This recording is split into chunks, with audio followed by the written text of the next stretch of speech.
This is SkyFi Audio coming at you from Glen Rock, New Jersey.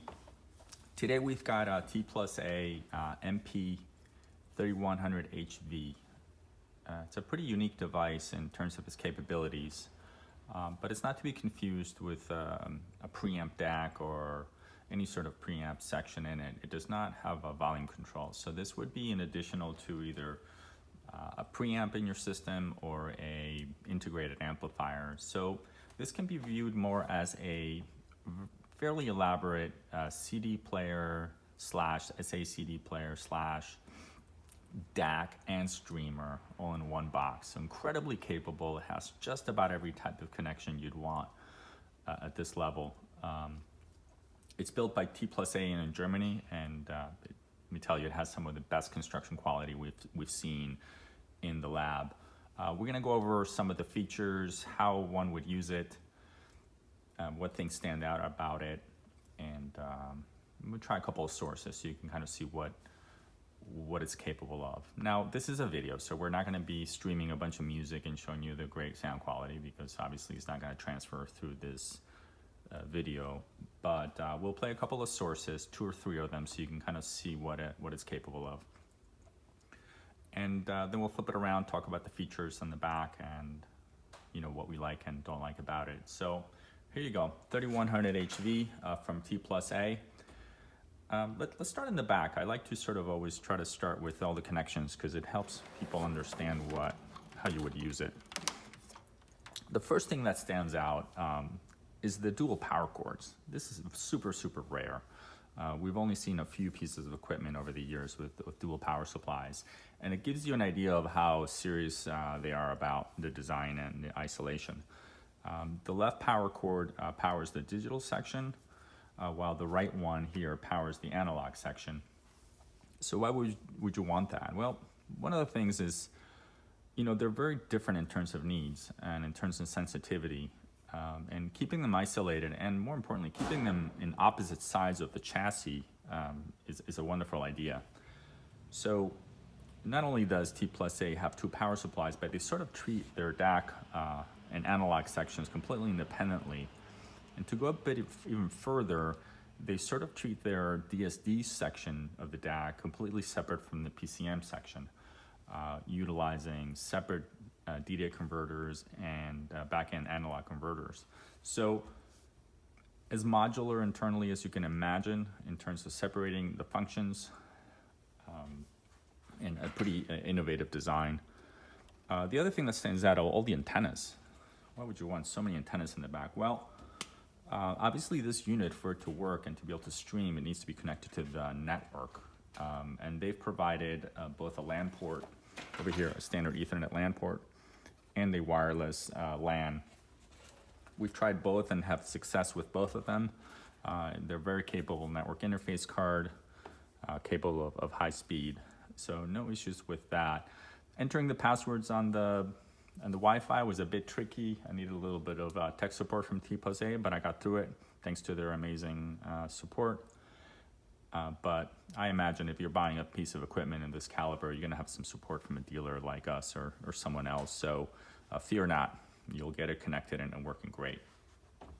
So from left to right, the H-Link connectors, which are professional grade RJ45s, are to link T+A equipment together so that data can transfer through it.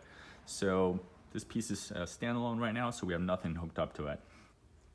We've gone over the LAN portion, both wired and wireless, and there is an HDD, a USB connection in there as well for external drives.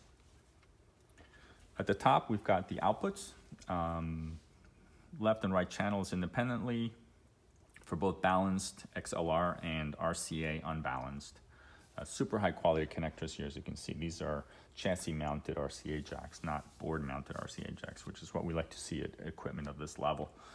Same for the XLR connectors. They're as high quality as they get, and they're also chassis mounted. Just below that, we've got all the digital inputs, about just as many as you'll ever need. It's 2 sets of TOS-like opticals, number 1 and 2. Number 3 is a coax digital input.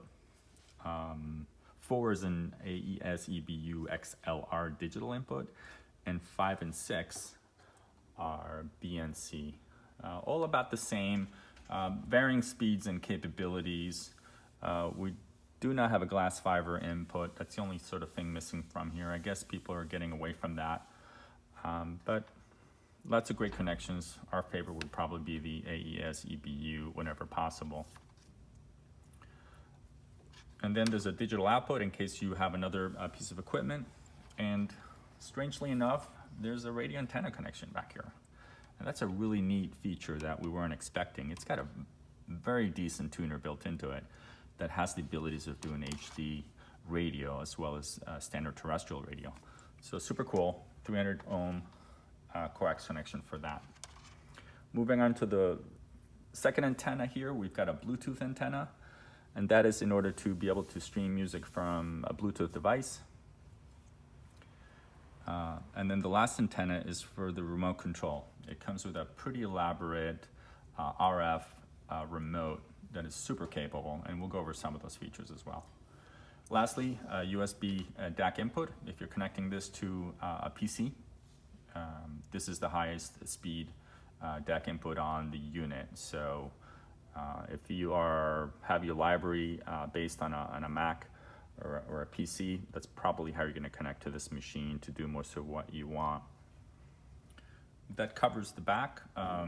You can get a peek at the sort of chassis quality while you're out here. Look at this, it's about 1/4 of an inch extruded chassis all the way around, and serious stainless steel fasteners. So let's flip it back forward. Or actually, let's take a look at the top layer here. We talked about the power supplies. The digital power supply is here.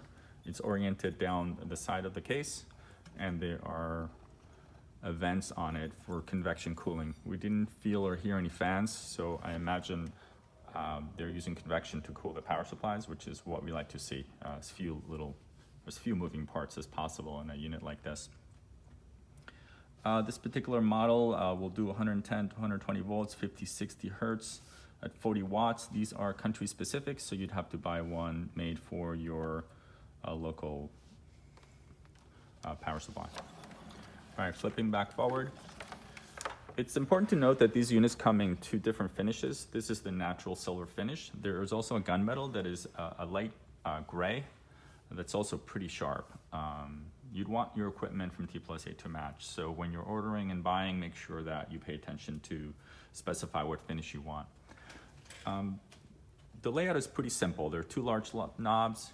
There's a tray here in the middle and some surface mount or capacitive buttons in the front. Actually, I'm not sure if they're capacitive or optical. Could be either one. The knobs are absolutely gorgeous. They're aluminum anodized with a texture finish to it, and then they've machined a polished edge on it that makes this unit look like $1 million. It's absolutely gorgeous. So the source control is on the left, and the select buttons on the right. You can also push them for additional features and functions. Taking a look at the top of the casework, also pretty impressive. They have a glass see-through top. You can kind of get a glimpse at some of the machine work for the transport. And in the back, you can kind of see some of the LEDs lit, probably reflecting different states of the power supply for the DACs and the analog sections, etc. An absolutely stunning looking unit. So I imagine, since these don't generate that much heat, you could potentially stack them just enough to have a gap between the components. All right, let's take a look at the front controls. So as I mentioned, we've got a source selection here, and there is a ton of sources. So you'd probably, the remote gives you the ability to do favorite sources. That way you don't have to sort of go through so many features, so you can kind of narrow it down to the things that you're going to use on a daily basis, so it's not that overwhelming. So let's start with something simple. Let's talk about the CD portion of it. So if we go to the disc section, it's got a really robust CD player. First thing you'll notice about the drawer, not only is it incredibly strong sounding, but it has linear slides on it that give it really nice structural rigidity. You can tell they went all out with that. These are, you know, linear bearings of the highest quality that you'd see in manufacturing equipment. I've never seen these linear bearings used on a CD player. And that's really one of the few moving parts on here, and what's likely to fail on a CD player over time is, you know, the lubrication will dry out, the drawer will fail, and so will the belts. Well, not the case here. They've made this thing to last 100 years, so you won't be left with just the DAC. The CD player will continue to work. We tried both CDs and SACDs, and they loaded fairly fast, which is kind of nice. A lot of CD players take a while to load the SACDs, but in this case, this was fairly quick, which is kind of nice at this sort of level. It can show you the data assigned to the track. In this case, this CD I don't think has any data assigned to it.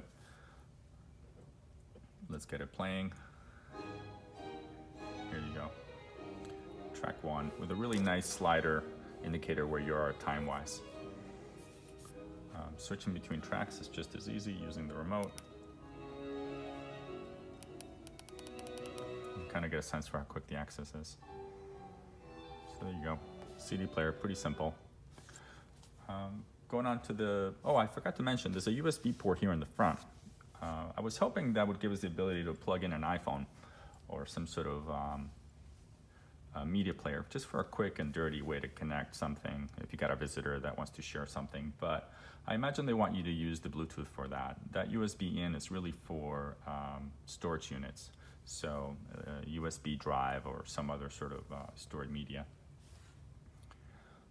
All right, moving on to another input. Let's look at the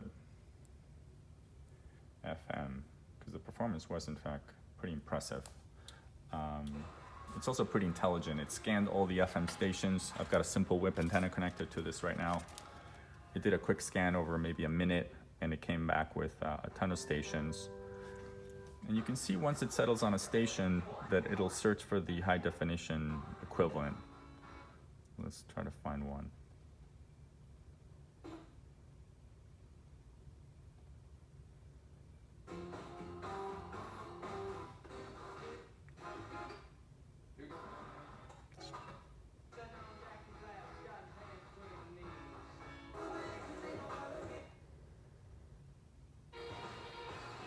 That one's got RDS. You can see that's giving us the name of the song.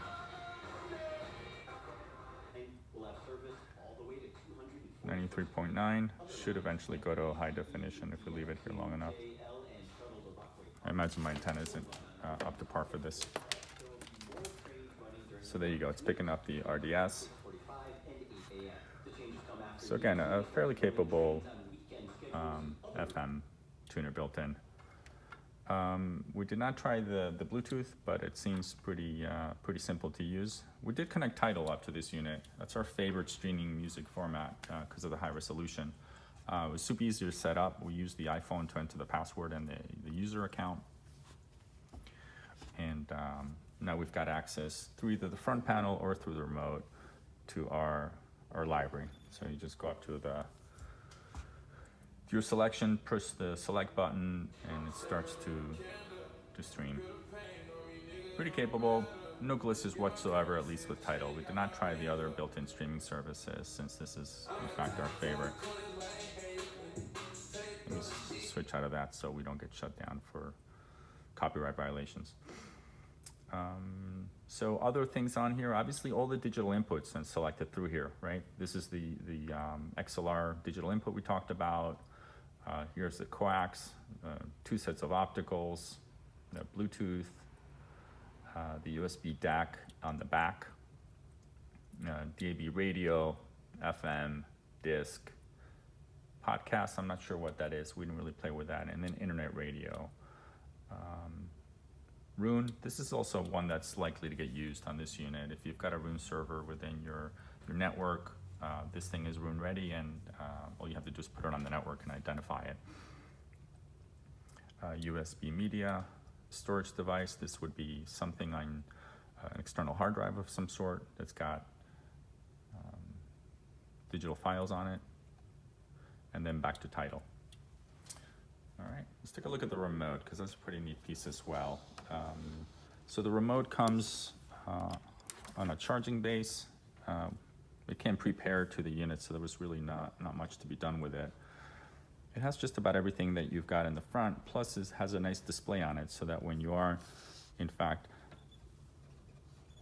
on a source like Tidal, you will get the art cover on it, depending on whether Tidal is supplying it or not.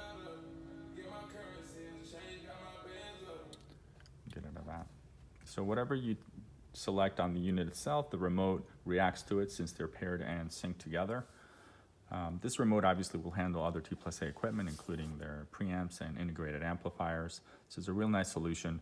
Remember, it's got an antenna on the back for the remote, so you can put this in a cabinet or in a rack and not have to worry about having a direct line of sight. It is an RF remote. So pretty straightforward. The other thing we tried on, and I can't show you now because I'm using my phone for this video, is the app. Pretty easy to set up. Once you get the MP3100HV on your network, you just launch the T+A app and it will auto-discover the unit and give you essentially all the buttons and all the access that you've got on your remote on your phone itself. And that's probably the easiest way to search for stuff, especially the streaming services. On the app is got a nice search function, so you can launch the title section and then search for music and find it and execute it pretty quickly, add it to your library, etc. So I suspect that most users will probably use their iPhone more than they will the actual remote if you are into streaming. If you're more into CDs and using external sources and external media players, then you're probably going to use the remote. Other things that worth noting is the plethora of stuff that it came with. Let me show you some of the things that were in the box. And by the way, the box was spectacular. It had a flight case, a solid flight case, you know, worthy of a piece of scientific equipment. So here you have a bunch, I think one for each of the antennas. We've got essentially external antennas for the Bluetooth, the Wi-Fi, etc., in case you're putting this deep in a rack or in a cabinet. It also came with some adapters for the FM and the BNCs. It came with a USB cable, some mid-level, sort of, well, actually entry-level RCA cables, XLR. Actually, this is an Ethernet cable to link the two T+A pieces of equipment together, and obviously a power cord. I think that pretty much covers, you know, we'll dive a little deeper in a later video about some of the other streaming services, and we'll hook it up to Rune and the network drive. But I think this is enough for a sort of first pass at capabilities of the 3100HV from T+A. So thanks for watching, and please subscribe to our channel so that we'll stay motivated to these videos for you. And visit us online on our website. We are an online vintage and pre-owned used equipment retailer at www.skyfiaudio.com. Thanks for watching.